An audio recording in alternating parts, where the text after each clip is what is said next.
Hello, my name is Julio Diaz. Welcome to Guitar Memories. Today, I have the pleasure to introduce you a composer, a great guitarist from Wildlands, Brian Patterson. How's it going? Hey, how's it going, Brian? It's going good, man. Thanks for having me. Thank you so much for accept this invitation for Guitar Memories. I'm excited to hear your story. I love your music. It's really, really nice music. It's lovely, and I excited for the next single. Well, the episode will launch later, but This is a preview. yeah. Well, can you talk a little bit about yourself, please? Yeah, so I've been playing guitar since I was about 15. I'm 42 now, so feeling really old. But yeah, it's just I love music, and it's one of those things I've never been able to put down. If I've stepped away for a little bit, I always just end up coming back to the guitar because this is my passion. Um, I grew up in a small town in East Texas, and my parents worked really hard, and they were able to give me a guitar when I was younger. So it was just an acoustic Ovation that actually got burned up in a fire, sadly. Oh, no. So I don't have my original first guitar, which kind of hurts, but I try to replace it with as many as possible. So yeah, I've played in a few bands over the years. Me and Dean, the other guitarist of the Wildlands, have been playing music for 12 years now together. So we've written a lot of songs, and we've played in a few bands together. But the Wildlands is kind of sticking. So we're excited about where it's going. We've never taken it this far, so we're really happy with that. And we're just people that love playing music and love sharing our music with other people. So that's kind of the gist. Thank you so much. Well, back to the beginning. The Ovation, your first guitar, how you get it? My parents bought it for me. I was very blessed that they could afford. It was an expensive guitar, but I mean, we didn't grow up with a lot of money, so it was kind of nice that they bought that for me and saw my passion. I actually started out on drums, so they bought drums for me first, and I think it was too loud probably for them. So I eventually found out I could sing, and so from there I just naturally picked up a guitar. And I love that guitar. I love the sound of it. I love the shape. I don't know if you've ever played an Ovation, but it's got the rounded back, but it actually sits pretty comfortably on your lap when you're playing it. It was just a beautiful guitar, and I miss it actually. So because I hate that it got burned up in the fire, but yeah, I wrote. That's what I've learned to play on. I think if you're gonna learn to play guitar, start on acoustic, because going electric, you can't hear the nuances of the strings and stuff. So yeah, I miss that guitar a lot. Yeah. Wow. Sadly. Well, do you remember how I want to play guitar or drums? How that memory you said, "Oh, I want to do this." Yeah, so I bought a lot of CDs as a teenager, because back when you could buy CDs, it wasn't all online. I'm that old. So I grew up with all the 90s bands, like Counting Crows, Matchbox 20, Metallica and stuff was still around, Soundgarden, all the grunge bands. And growing up in that era, really listening to these bands that kind of took it from the start and did it the right way, instead of blowing up online. They played the shows and built their audience. I wanted to be part of that movement. So when I started in the first band in high school, it was just me and some friends that liked playing music. I started out on drums, but then found out I could sing. I didn't know that to begin with. But then that natural progression of drummer to singer was like, well, I need to learn how to play something if I'm going to sing, because I'm a very shy person deep down. So if I have this in front of me and not just a microphone, I feel so much more comfortable. For sure. Plus, it helps you write songs as a singer. So I remember transitioning from drums to singing and picking up the guitar about the same time. And that's when I really just was locked into guitar. I remember just wanting to be part of something, you know, and that's where I felt like I belonged, you know. So that was a cool moment in my life. Yeah, for sure. Well, how you switch the acoustic guitar for electric guitar? Yeah, so I grew up with a bunch of friends. Like I said, the first band that I started in high school, we were into the heavy rock. So different. Yeah, I know. But well, for me, I grew up in the more alternative universe, like I said, Counting Crows, Wallflower, stuff like that from the '90s. But my friends were really into Pantera, like Mudvayne and stuff like that. That's just in your face rock. So I had to, if I still wanted to play with them, which I did, you know, I didn't know anybody else in a small town.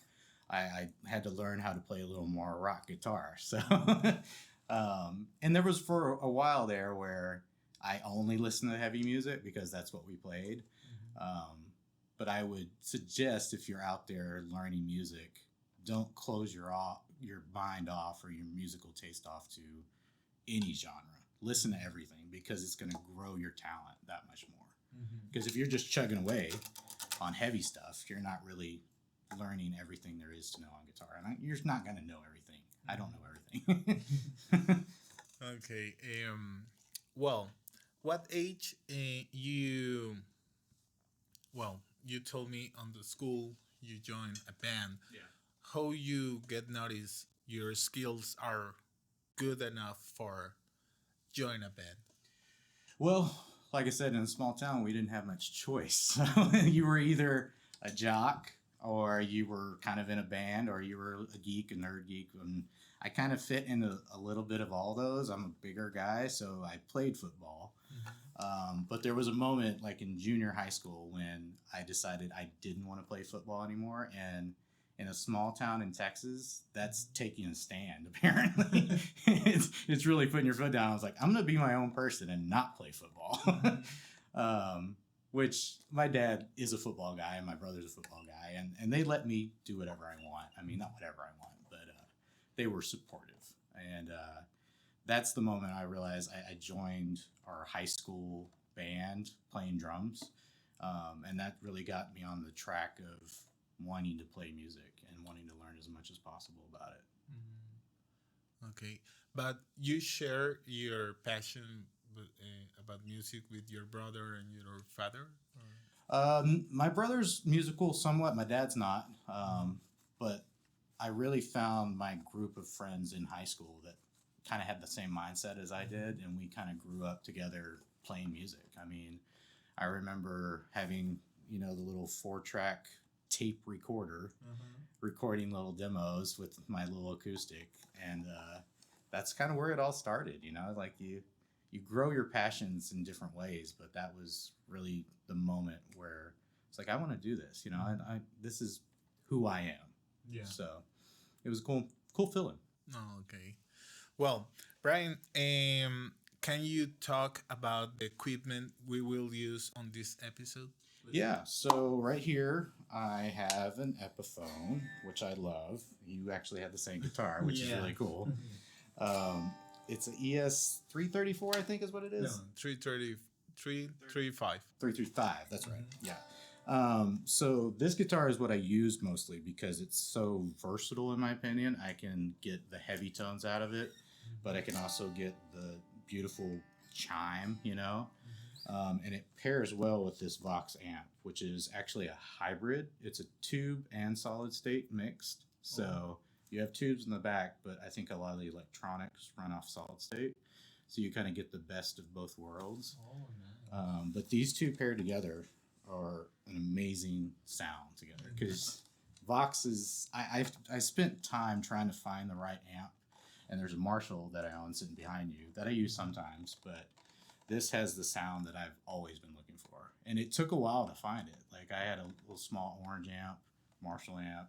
I've had a couple of others. You like British? Yeah, British exactly. wave. Yeah, it's that classic kind of rock sound, you know, that you can't get out of anything else. So, and I kind of pair it with this Line 6 pedal, which has all the effects you could ever want. A lot of people don't like this because it's not as analog, but if you pair it with a tube amp, it really has a pretty sound. You can kind of hone in what you want. So that's my setup. Oh, nice. It's really complete. And you just said, I never hear before that this amp, and I'm really excited to research and know more about the amp. Well, you said in your early bands you are more rocker, but right now your mood is more soft and it's like country, pop, and rock. It's a little bit of everything. Yeah, we play heavy stuff. We have heavier songs. We have some folk rock songs. We have just straight up like alternative rock songs. So we don't like putting ourselves in a box, because if you do, you close yourself off to new experiences and new people that might like a song that's a little more softer or a little heavier. So we try to write everything because we like everything. Yeah. So Yeah. Well, can we listen the your beautiful guitar? if it's in tune, the weather's been kind of finicky lately, so I'll play something. Let's see.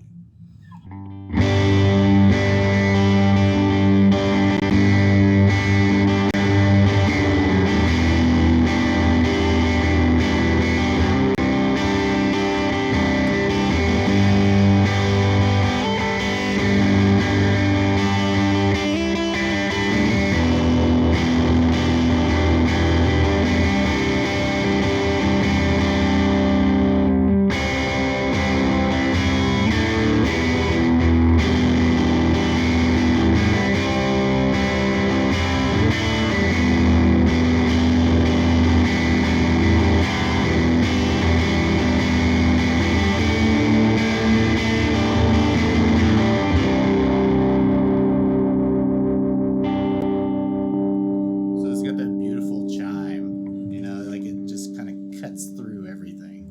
Yeah. Yeah. The versatility and the that kind of guitars with semi-hollow guitars are really good. And if you play with tones and the volume, are really versatility. Yeah. Yeah. Yeah. They really You are. can play rock, jazz, blues, metal, punk, whatever you want with the tones and the volume. It's really nice instrument. And this guitar is inspired by Gibson. It's But I can afford almost it. I can afford this one. it's almost a Gibson guitar because the pickups are Gibson. I don't remember the reference, but it's a Gibson guitar, Gibson pickups. I want to modify my guitar with just the nut and tuners. Yeah. But I use wrap around. I use the Tunematic, but I put the strings for more stable. Yeah, because the angle on the bridge help with that. And my Les Paul, I put my strings like this because I feel it's more well.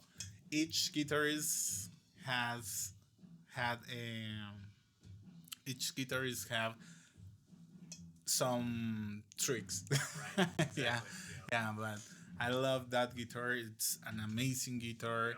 if you can get, and it's not too expensive. I think I paid 500-600 for this. I mean, it was really reasonable, and like I said, I use it more than anything else, so Yeah. I can get all the sounds I want out of it. Yeah. Well, thank you so much, Brian. How you start to compose your own songs?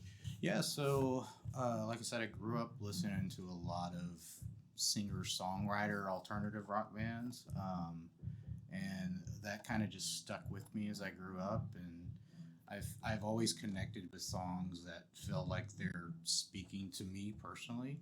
So I try to write in that mindset where, yes, I'm going through what I'm writing personally, but can it relate to someone else and reach someone else? So I feel like I've honed that over the years. Of course, when I first started, I was writing very corny, horrible lyrics because I didn't know what I was doing.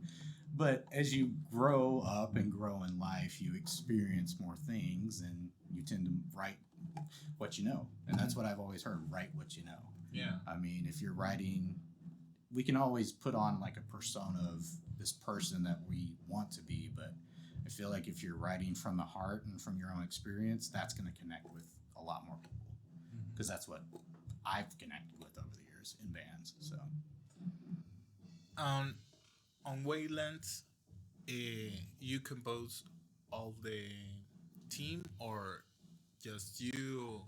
it's a group effort. I write a lot of the stuff. I'll bring a lot of songs to the band, and they do their part and put their parts in and suggest stuff. So it's definitely a group effort.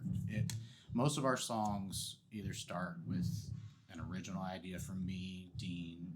Emily has written some songs too, but we always bring that into this room and try to write it together. Like, it starts off with an idea from one of us, but at the end, it might end up somewhere different where we didn't even see it going. So that's the cool part about being in a band and not a solo artist, because I think it makes the song better, to be honest, because you don't have one point of view steering the ship. You have, oh, let's try this, let's try that. Oh, that didn't work. Let's do something different. So it's a cool vibe. Well, do you remember your first electric guitar? Oh, that was so long ago, man. I'm getting old. I think I had a Les Paul. I think it was Epiphone Les Paul. Yeah. It fell off a guitar stand and broke the neck too. I have really bad guitar stories. Like, horrible things have happened to my guitar. So pray for this thing. I will pray. Yeah. I will pray because it's gorgeous. I'm accident prone. But yeah, it was a Les Paul. It was I think it was black with like a white pick guard. It had a really good sound. I couldn't get as much out of it as I can this, because this is like a good mix of like a Les Paul, but it's got the hollow body sound. But yeah, I think that was my first electric. I got it, I think, in my 20s. I was playing acoustic most of the time up until then. So. And you get more guitars during. Yeah, when I can afford them and when my wife lets me buy them. I just bought a new acoustic, actually, because we're going to California in a little bit for a music conference, and I needed something kind of small and travel-wise. So I got it's called a Lava Me Air. It's actually all carbon fiber body. So it's really tough, but it's got built-in effects and stuff, and it plugs into a USB, and you can download stuff in an app. Oh, wow. It's really cool. It was like $300. Really? It was really cheap, but it's a cool sounding guitar. That's my newest one. I've got this Fender Starcaster, which is really cool. It's a chambered kind of hollow body, so it's got the hollow body sound, but it won't get the feedback that a hollow body will. And I have a Telecaster too, which I love. I can get a lot of cool sounds out of it. So, yeah. Well, can you talk about the bands you joined before Wildlands? Yeah, so like I said, I played with one in high school, probably up until I was like 18, 19, and you grow up and you split ways with your high school buddies, like everybody does. So that kind of fell apart, and I think I played in a couple of bands with the guitarist from that original high school band.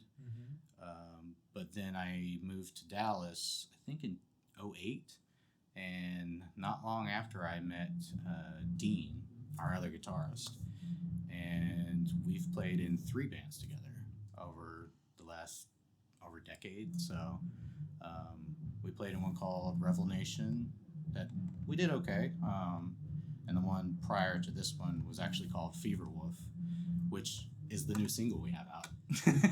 We tend to name our songs or bands after song titles, which is funny because we have a song called The Wildlands too. Oh, really? Yeah.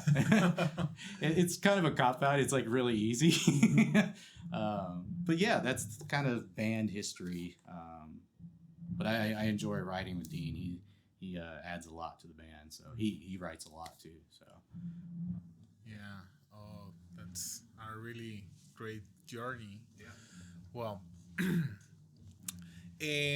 you took lessons to learn guitar, or you learn for yourself? I in high school I took some guitar lessons, probably up until like 17, 18, and kind of got the basis of what I did. And then I just kind of took the ball from there and learned on my own. I mean, there's plenty of stuff online that you can learn. If you want to do it, you'll find a way to learn. You don't have to pay for lessons, you know. There's plenty of stuff on YouTube. Yeah. Listen to other guitarists that you love. There's a lick that I actually stole from Stevie Ray Vaughan in one of my solos. But it's stuff like that where I want to learn what he's doing, and you can go find somebody that's going to show you how to play it, and then you can steal it, copy it. You know, everybody copies everything. Yeah. So, but then you can put your own spin on it and stuff. Yeah, but I've it's a lot of self-taught. I had the basis from lessons, which helps, you know, the basic understanding of what this does, and then kind of took it on my own. Yeah.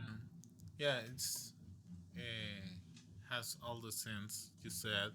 We took different influences and we create our own language on the guitar for licks, for riffs, and the music you listen different periods of your life, right? Exactly. And you get more influences today for rock, tomorrow for punk, and later electronic music, whatever. Yeah, and you create your own language on the instrument. Yeah, yeah, exactly. And every guitarist, no matter if you're even trying to be exactly like someone else, you're gonna play like you play. You know, this is like a fingerprint.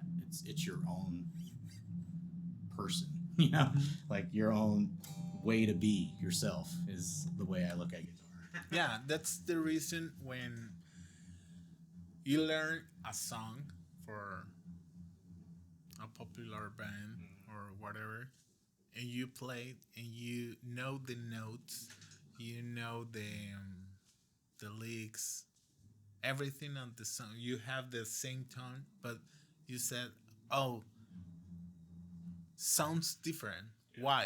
Yeah. Because you are not the guitarist, and they have some minimum movements and the precision who they press the string, and you know, but that's not bad. Yeah, it's not bad. it's good. It's your voice on the guitar. And that's one reason I don't think I could ever play like in a tribute band, because I respect that. You can do that and have fun with it. Like if you love a band, go be a tribute band. But I've always been more on the original music side because I want to play my songs the way I want to play them. I don't want to play somebody else's songs like they play them, you know? I think music is a very personal, individual thing to me. And I think the world needs more of that.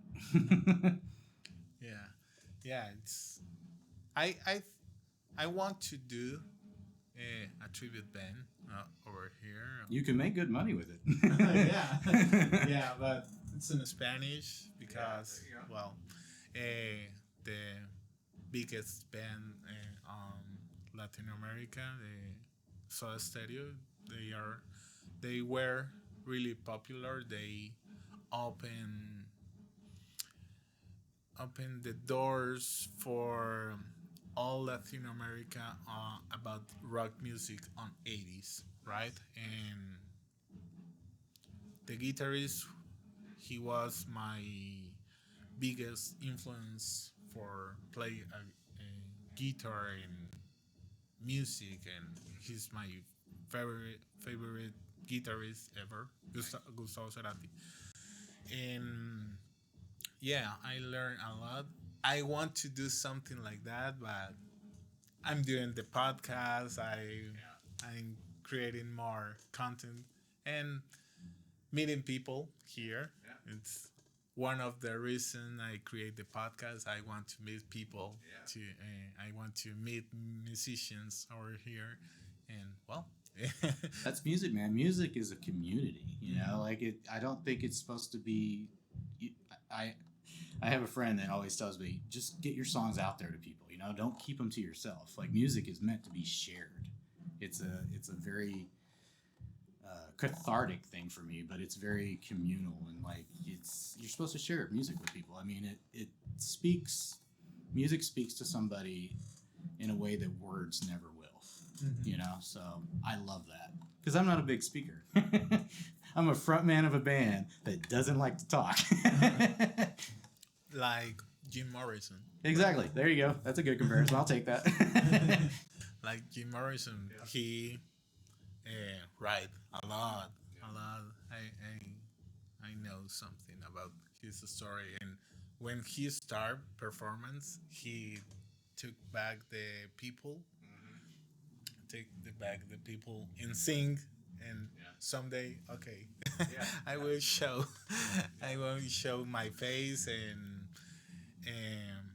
get more interactive with the public, and and you just said the guitar, the microphone protect me for Yeah, I love this in front of me.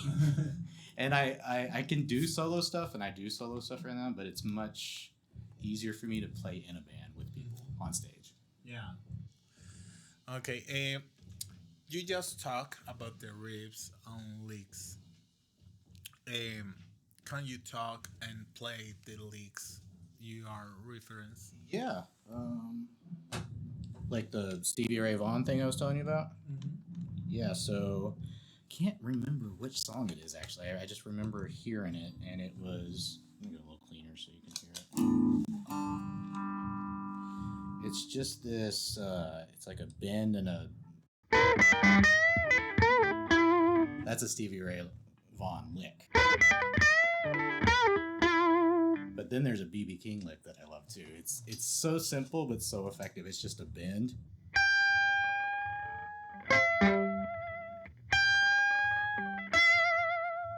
That so many times. I stole it. But yeah, the Stevie Ray Vaughan click is it took me a while to get down, but it's a really cool.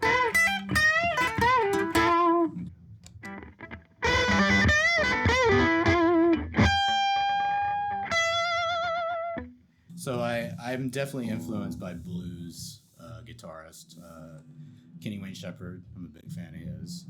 B.B. King, Stevie Ray Vaughan, but I listen to everything. Like I said, in the '90s, you had Smashing Pumpkins, which I love. Our drummer Pierre loves Smashing Pumpkins too, and Billy Corgan's just an insane guitarist. I don't know if you've really ever listened to his guitar playing. My wife loved. It's insane, dude. He's a very, I think, underrated guitarist. So, but he writes good songs too. So like I said, I steal stuff from people, and I don't try to like do exactly what they do, but you learn. You know, that's how you grow as an artist. I mean, if you're not listening to bands you love and new music that you maybe never thought you would have listened to begin with, you're gonna be stuck here, you know. Like you're not gonna grow. Just like, you know, us as humans, if we don't talk to different people with different points of views, we're gonna have this one mindset, and we're not going to be able to empathize with anybody about what they're going through or what their life experience. So I think you can grow as human beings and musicians like that. So, yeah. Well, thank you so much, Brian. Can we switch the guitar right now? Switch it? Yeah. Let me, I'll put this other one on. So this is a Squire, actually. It's the cheaper version of the Fenders, just like that Epiphone is the cheaper version of Gibson. But they're made by the same people, so they have a really cool. This has a really cool. It's a active pickup, so you can get like a little heavier sound out of it. Let me switch this over. This riffs is one of the singles we're gonna have coming out soon called Strut.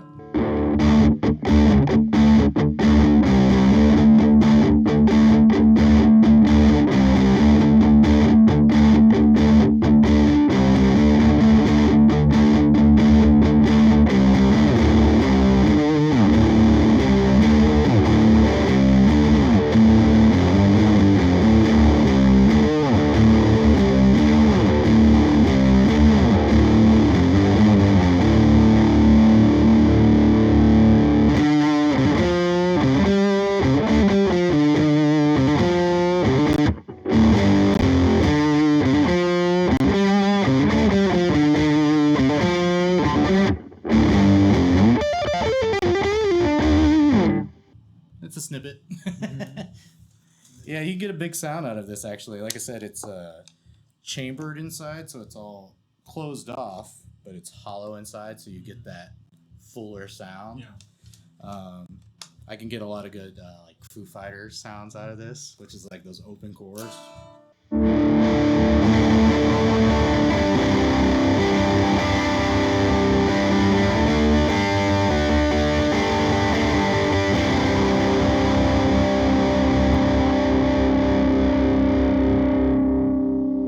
Paired with that tube amp, it sounds really good. Yeah. This is contemporary series. Contemporary. Yeah, it's that Starcaster. It's got that sheen, but that like metallic kind of look. But the sound of it is that modern kind of rock sound. Yeah, because my brother, he has the Telecaster. Yeah. He has the Telecaster, and it's the same color, and the pickups are actives too. Yeah. Mm-hmm. Yeah, and sounds awesome, that guitar, and that series. It's really popular for the rock bands. And it are not really expensive guitars. Yeah.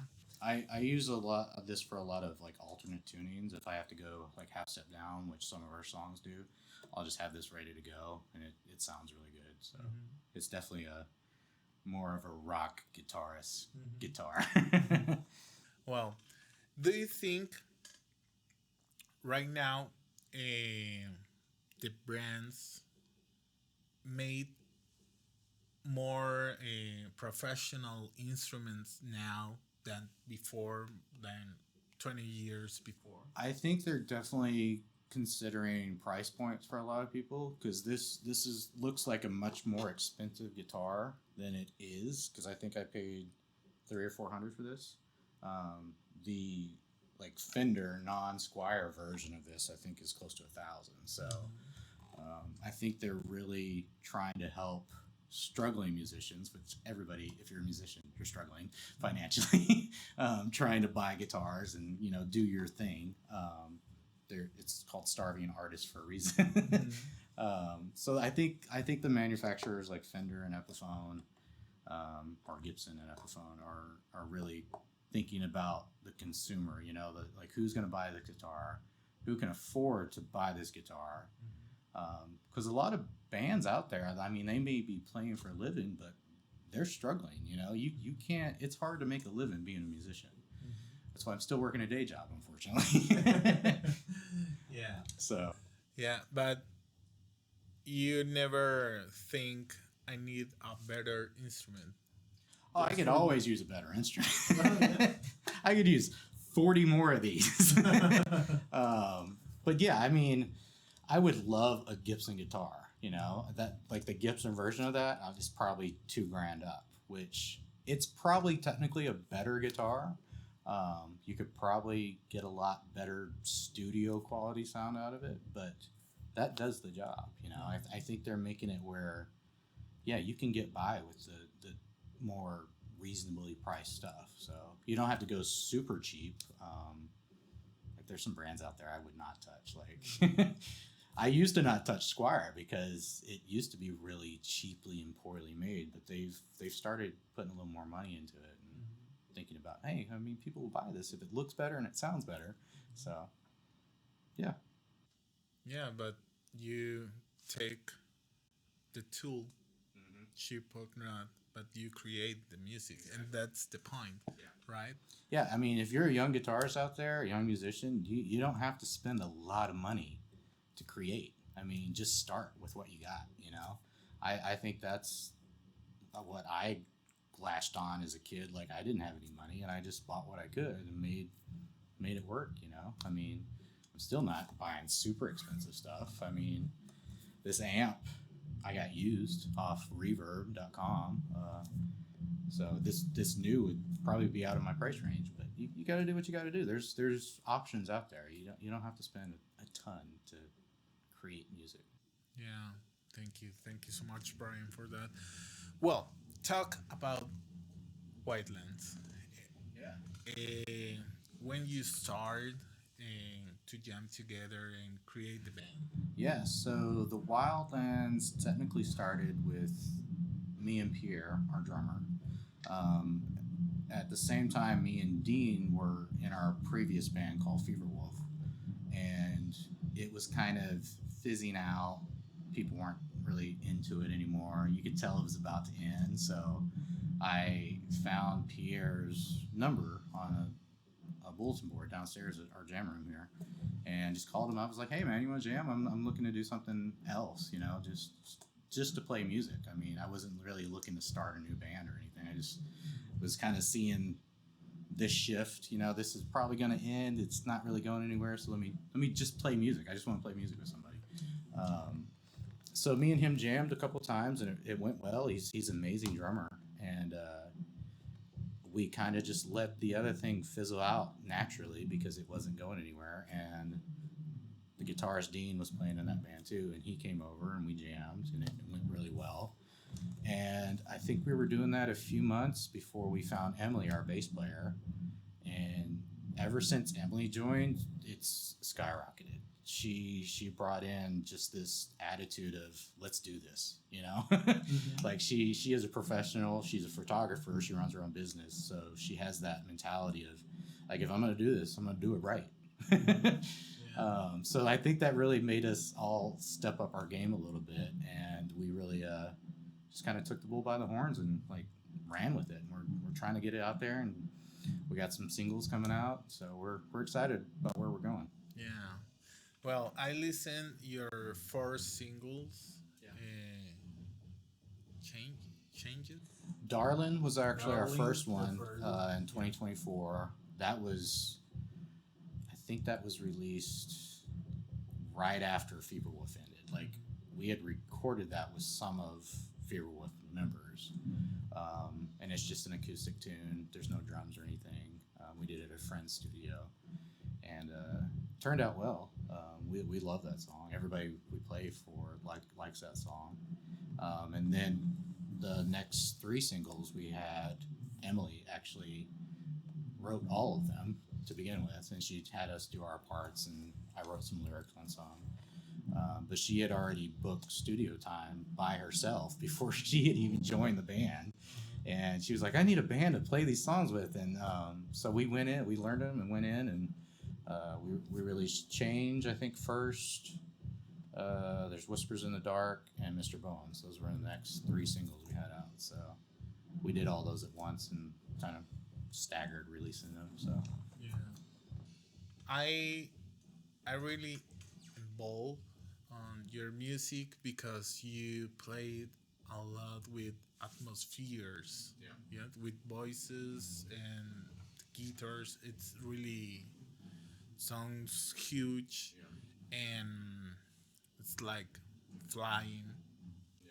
It's like a trip. The songs sound like trips, right? And it's really interesting how you inspire about create that kind of sound. yeah, we're really into kind of world building, you know, like we want this to be a band, of course, but we want this to be an experience for people, because the records I grew up listening to, I mean, a lot of 90s stuff, but you have your Led Zeppelin and stuff from the 70s that just blow your mind. Pink Floyd, for example, I mean, that is a sonic frontier that is not just a band, you know, it's not just a song, like it's an experience. Yeah. So we try to put that mindset into our songs, especially Dean and Emily, because they think like that. They're like, oh, this could go in this movie, you know, like this would be awesome in like a Hans Zimmer movie, you know, where he's doing the music. I listen to a lot of Hans Zimmer, which helps with that like world building. Emily's a big Danny Elfman fan from like the Edward Scissorhand movies, Tim Burton movies, and Dean has that mind. He's always thinking of like, okay, what is this song about, and how do I create a visual for the song? And how he's thinking music videos a lot of the time, or movies. So we've got that mentality in the band where I think it helps make a song more than just another song. So yeah, it's a cool vibe. Yeah, thank you so much, Brian. And yeah, just go to Spotify and listen the Wildlands, the 5 singles right now. Yeah, we got a new one Friday. Fever Wolf is coming out Friday. Fever Wolf was named from an old band. And yeah, it's really interesting music. Well, if the money is not a problem for you, what guitar you will buy? Oh, I would like to really have a high-end Telecaster, actually. Like, I love my Telecaster, but it's on the lower end. It's not a Squire, but it's kind of mid-range Fender. I don't have it here today because it needs to go in the shop and has some problems with it. So, yeah, I would go high-end Telecaster, because Telecaster is pretty versatile too. Like, you can play heavy rock, you can play southern rock, you can play clean stuff. So that would be probably my dream guitar, or a Gibson version of that. Oh, okay. Yeah, those two. A Gibson ES335. Yeah. Okay. Well, how do you balance music, job, and your regular life with your wife? Yeah, so, well, I'm very, I hate to say fortunate not to have kids, but we've decided not to have kids, which helps with schedules. Everybody else in the band has kids, so I think that helps me personally, not having that responsibility. I think it's great if you want kids and have kids. That's great for you. It's just not in the cards for us. Yeah, I have. I'm sorry. I have a daughter. Yeah, it's the best experience Yeah. ever. But I never recommend get a kid. No, no, it's the best experience on your life, more than music. But if you want to be worried about something all the time, just have a kid. That's what I hear. Yeah. Like, they're great, you love them, but man, do they seem like a lot of stress. For sure.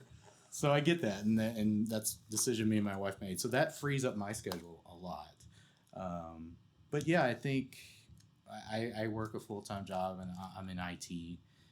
Very fortunate to work from home full-time, so that helps a lot too. But I think what's different about this time around with this band, the Wildlands, is we're really trying to go at it from a business aspect. Not just a garage band. Like, we want to make this a full-time career, and I think we have the songs and the talent to do that. We just got to put it into action. So anytime I'm not hanging out with my wife or working my full-time job, I'm focused on this band in one aspect or the other. If it's the website, if it's, you know, mixing some new songs, writing new songs, that's where I spend my time. So, because it's my passion, you know, it's not a job if you love doing it. So there is the job aspect of it where you're not going to have fun with it all the time, but if you don't mind that side of it and get through it to it, it's worth it, you know. Like, it's all of our dreams to play music for a living. So if we could get to that point, that would be awesome. Yeah. Well, I want to ask you um, how you record the songs. Yeah. You record for yourself, or you went for a studio recording, or get a producer or something like Yeah, so the three singles, Mr. Bones, Change, and Whispers in the Dark, and the new ones we have coming out. Actually, those three we did all in a studio in Denton. It's Cafe Solo Studios. Chris is his name. I think he got voted like best studio in Denton County recently. It's an amazing studio. It's in his backyard. It's really professional. He knows what he's doing. So we got some great sounds out of that. But for the new song we have coming out this Friday and four others, we actually recorded 11 songs there. We did drums and bass and some acoustic guitar. And then the rest we did at my home studio, which is just my office at home, through Studio One. So I've been using Studio One for a few years, and I know how to do it. And so we did vocals and guitars and violin, some keyboard, all at my house. So, and I found a guy that can mix and master it for pretty recently. So it's a good way to save money because going to the studio is not cheap. But yeah, we recorded all the drums and bass at that same studio in Denton, and then did the rest at my place. So, which is kind of how you do it these days, you know. I mean, you can save a lot of money doing it on your own, and if you have the knowledge and are willing to do it, you know. So yeah. Well, I have some tough questions. okay. You hear that, guys? It's gonna get tough. Okay. What is your favorite album? Ooh, that is a tough question. Oh, there's so many. I'm a big Shinedown fan. Have you ever listened to Shinedown? There's an album. I think it was their third album, Sound of Madness. They're kind of a modern rock band. They've been around a while, but that's up there. Metallica's Master of Puppets is awesome. I mean, there's so many. I don't know if I could name just one. Switchfoot, I really love. I've loved a lot of their albums. Third Eye Blind from the 90s, their debut album, I think is one of the best recorded albums I've ever heard. Like sonically, it's just solid, even though it was the 90s. I mean, they knew what they were doing. There's so many, man. I don't know if I could name one. That's a hard question.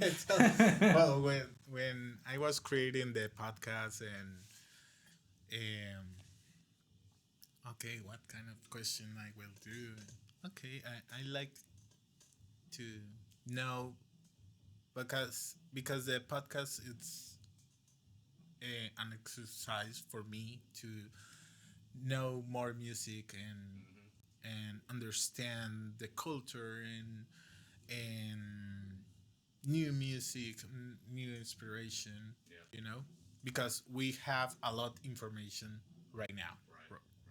But if you connect with people, like all my guests, I listen metal, I listen country, I listen electronic music, and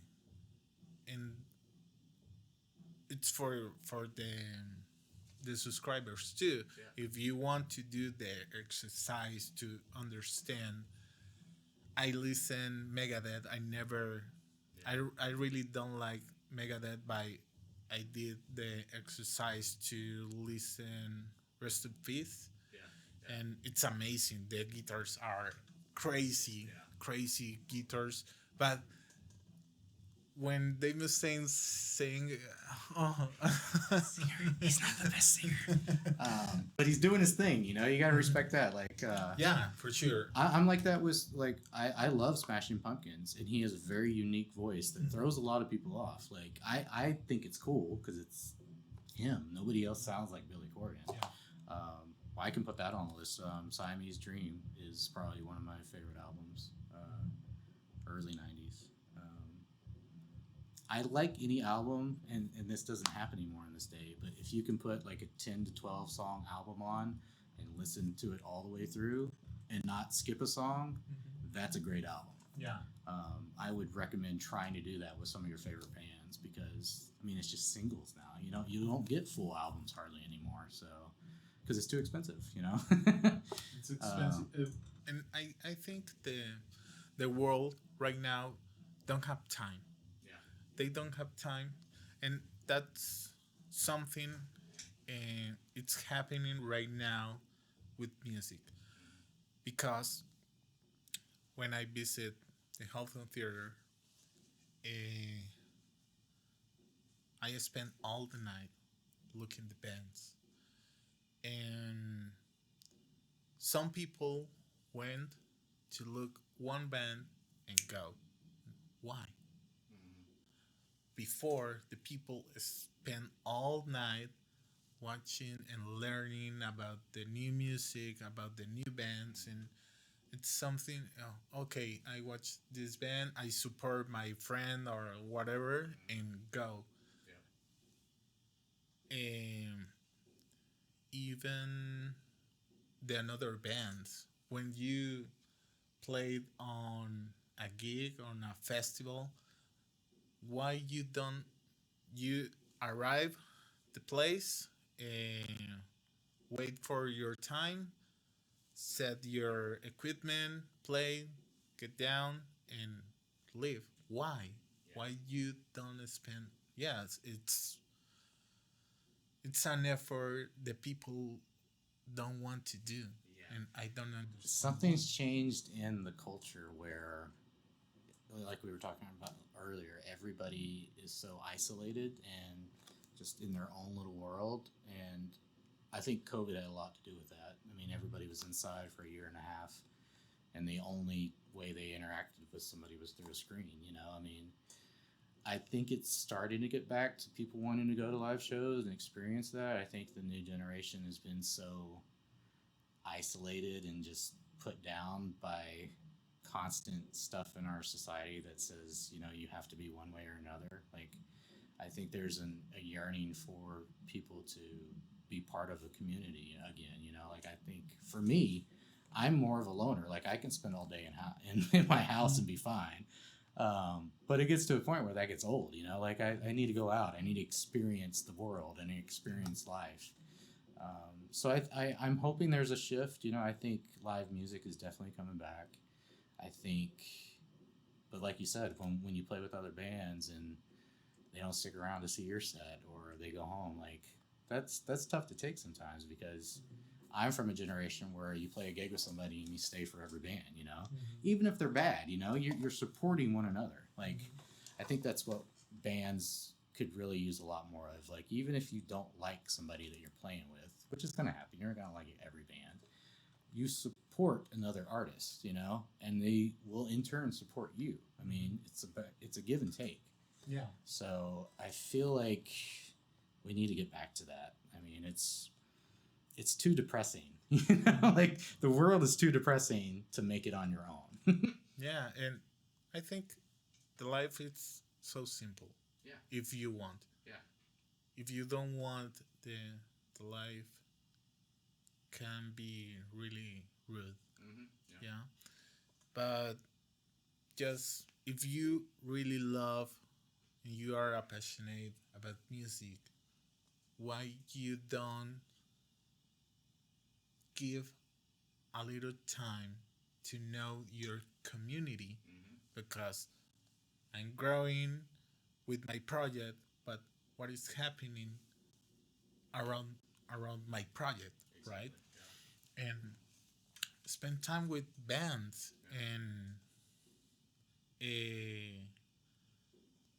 stay all night on the concert with them and introduce yourself. The people here, it's really really kind, and I I really love the metal community because they are on the stage and they look rude and aggressive and and they played with a lot of energy, and oh, they scare me. But I love metal music, but well, when I start to visit and to to went to concerts, and oh, I don't know how the people are here, and they get down for the stage and hey, thank you for support. Hey, and the musicians are really amazing people. They are so kind.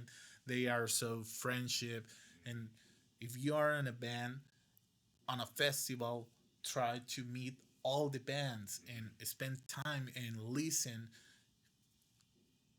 Maybe surprise you and you oh that guys are awesome. I'm interested to support the band because Metallica they don't need more support. Megadeth, ACDC, whatever you want, support your community because they will support you, right?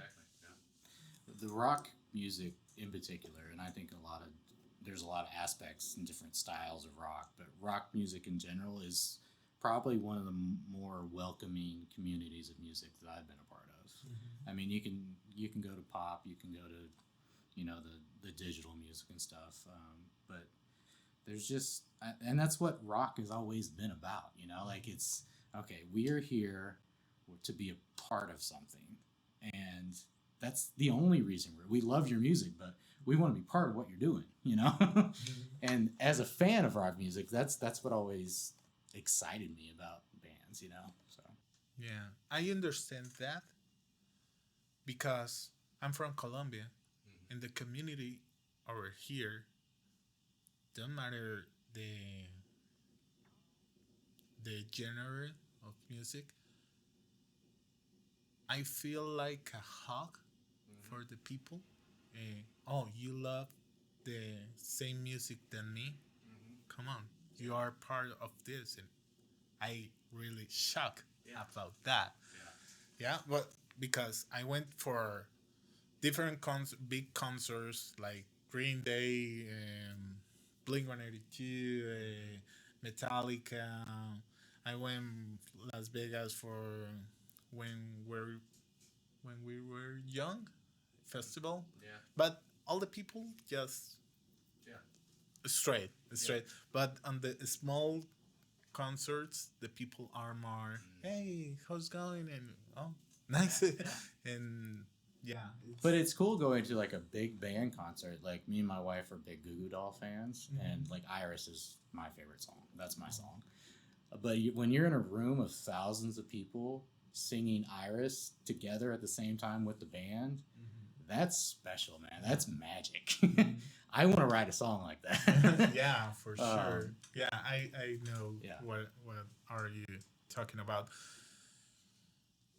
When I seen Muse and they play Resistance or Satellite, the people, and when I saw a stadium in Bogota and a ladies band, they broke up, and 10 years after they just joined for a tour. I never seen them before, and that was crazy. And it's another kind of experience. But we are talking about the community and how you will grow up. This podcast is about that.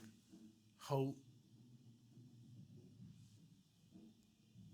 I give you the voice for tell your story, and the people can understand your music more than just the single, just the album, just the video. No, what is the people behind of that? I don't do podcasts about the bands because it's brand new, but on the future I will try to. No, I will do. I will not try. I will do interviews with full band. I don't know a lot about drums because I'm not a drummer. I'm a guitarist and I know about guitars. right? And that's my focus, right? Well, I forget the questions. We're just talking. Yeah. Well, what album do you recommend for a guitarist to listen? Because the job on guitar, it's really good. Yeah, so I gotta go back to Smashing Pumpkins, man. Siamese Dream. Sonically, guitar wise, that's some of the most impressive stuff I've ever heard. But I'm also a fan of like Counting Crows. They have some really great guitar licks in their albums. Recovering the Satellites is a really good album to listen to. Um, Kenny Wayne Shepherd, anything by Kenny Wayne Shepherd. If you like the blues, that's if you can learn blues, you can learn about anything. It's kind of like jazz. If you can play jazz, you can play anything. Um, those are some of my top ones. Yeah, I would recommend. Top being Siamese Dream, Smashing Pumpkins. Okay, thank you so much, Brian. Well, uh, what advice do you have for a new guitarist? I would say, it, we go back to like not having money to buy equipment or stuff. Just work with what you can afford. Work with what you have, and if you want to write original music, write original music, but learn songs too, because that's going to hone your craft that much more. You learn cover songs, which is not always the funnest thing for me. Like I enjoy writing original music, but if you're learning other people's songs, that's giving you a way into the world that they created, and it will teach you so much more about being a musician than just fiddling around with what you don't know. Like learn as many songs as you can and listen to new stuff. Grab just a random album. Go to record stores and just look around. And I will tell you, I've bought more records off the cover art than I can count, because that was a cool artist that made that for a band that really cares about their craft, and they want to get that in my face. But yeah, listen to everything. Like, you're not gonna like everything, but don't close your mind off to just one genre. That's the best advice I can give. Thank you so much, Brian. Well, uh, because you are talking about new music, what band you just discovered and you said, "Oh, that's a really nice band." Yeah, there's been a few lately. Nothing More is a really good band. They're a little heavier, but the guy's voice is insane. Like, it's not like anything out there really. What's another one I recently discovered? There's so many out there. Nothing More is probably at the top of my list. They've been around a little bit, but I kind of just discovered them within the past year. Check them out. They're pretty good. Okay, Brian, thank you so much. Well, what it's in the future on Wildlands? Wildlands. You're like our drummer. Our drummer's from Germany, and he can't say our band name. It sounds like the Whitelands. It's really funny. But yeah, I'm just poking fun at you. We're going to just release, like I said, we've got 11 songs recorded total. So we have a full album of music that we're going to slowly release. We're going to do 5, kind of going to do a couple batches. So that's the plan. We're going to get as many quality shows, I think we're at a point where we love playing music live, but I think as an artist, you get to a point where I'm not just going to play any show for any reason. There has to be, and this is where the business side comes in. It has to be worth your time playing. Like if you're playing a show to nobody, what's the point? It's a live rehearsal, which can be beneficial. But we've been playing music long enough where we're trying to take the right gigs to push our careers forward. Hopefully get on some festivals and stuff too soon. So, because that's a good circuit to be on, and just see where we can go with it. I mean, like I said, we don't want to work our day jobs. We want to play music full time. So that's the plan. But we'll see how it goes. You guys got to keep at it. Hmm. Well, do you have some books? No. Do you have some dates for? Yeah, so February 20th, we're playing at a record store in Arlington, Texas called Growl Records. The 27th, we're playing at a brewery in Richardson called Four Bullets Brewery. And I can't think of the date in March. It's on our website. There's a place up in Denton, Texas called The Dive, and it's like a restaurant bar. We're playing with a band that we've played with a couple times. That's what I would recommend. Like when we were talking about sticking around for other bands, that's how we've gotten more shows than anything. From another band that likes us, it's like, hey, you want to jump on the show? It's like, sure. Like, where's it at? Let's do it. So that's how you grow the community. And you different bands become one big family in a community. So yeah, that's what we have so far. Okay, Brian, where the people can contact you guys for booking or Everything. a sponsor? Yeah, so our website is thewildlandsband.com. We're heavy on Instagram, which is the Wildlands Music, at the Wildlands Music. And you can find all our socials and stuff from our website and stuff, and all our music. And come check us out, see what's going on, and come join the journey that is the Wildlands. Yeah, I hope see you soon. I will try to join with you and your concerts because I'm excited to watch you guys on the stage. Yeah, I just researched your social media and you perform really really good, and I really enjoy your music, and I love live music, and that's my favorite hobby. Right. Me Yeah, too. yeah, because play guitar it's my passion. It's not a hobby. It's my passion. It's my life. Split with my daughter, but live music it's my hobby. I love to see bands and well, Brian, thank you so much for being here, for accept this invitation. Your story it's lovely, and I can see your passion, your dedication to keep doing your passion, your world, yeah. And I really enjoyed because you talk about different instruments I never had before, semi hollows, guitars, and different kind of music. Well, uh, behind the scenes, we talk about Smashing Pumpkins, but it's not really.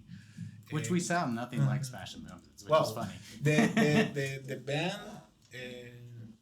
Everybody listen. It's Metallica. I just know it's one of my favorite bands. But talking with people, they said that's the band. Yeah, and I hope to see you soon. And thank you again for Thanks for being having here. me, man. This was great. Yeah, I hope you enjoyed this This was great. interview. I'll do it again. Yeah. All our other guitarists and bass player are playing on Yeah, tonight, so that for would be sure. cool. I'm talking with Emily, and I just contact Dean. Yeah, and we they will be here on Guitar Memories, and Probably the same room. in the same room. Well, that's it Awesome. tonight. Thanks, man. Appreciate it. Well, thank you guys for being here on Guitar Memories to spend your time and in this episode with Brian Patterson from the Wildlands. And if you like this content, just subscribe, share with your friends, support the bands, and Support this guy too. oh, thank you so much, and keep playing, guys. Bye.